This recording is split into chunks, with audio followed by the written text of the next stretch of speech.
C'est mon premier enregistrement et d'ailleurs je suis très heureux de faire celui-là. Il est très très très très bien, vraiment.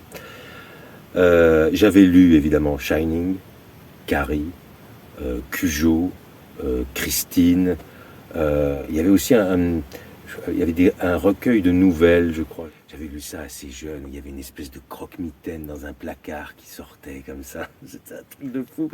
Ça m'avait marqué à vie. Je devais avoir peut-être 13 ans, 14 ans. Et je m'étais dit, mais c'est génial cette littérature-là, avec la porte du placard qui était toujours un peu ouverte. Et un croque-mitaine qui sortait à la fin. Je revois encore les images du croque-mitaine. Stephen King, c'est un génie pur, quoi. On est obligé de saluer le travail absolument remarquable de construction de scénario, de dramaturgie, quoi. C'est un truc hallucinant. C'est un univers de fou, Stephen King.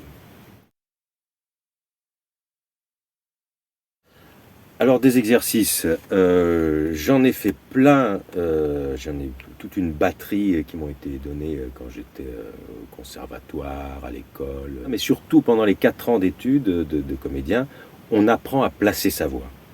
Et à faire que si on joue dans un tout petit lieu ou dans la cour d'honneur du Palais des Papes, la voix soit toujours audible. À partir de là, on continue la musculation de ça toute sa carrière. Mais par contre, il y a une chose qui est indispensable pour moi dans un livre audio. Il faut que j'aie en permanence les images extrêmement précises que je suis en train de porter et de dire.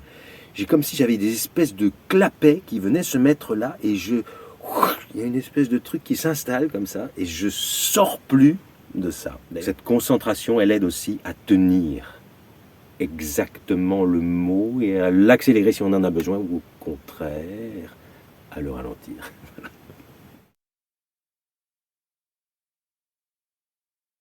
Il déploie encore son grand sourire. 2 millions. 500 000 d'avance. Le reste après. Le sifflement de Billy ne fait pas partie de son numéro, qu'il ne considère pas comme un numéro d'ailleurs, plutôt une manifestation de son autre personnalité, celle de Billy l'idiot, qu'il montre à des gars comme Nick, Frank et Polly. C'est une sorte de ceinture de sécurité.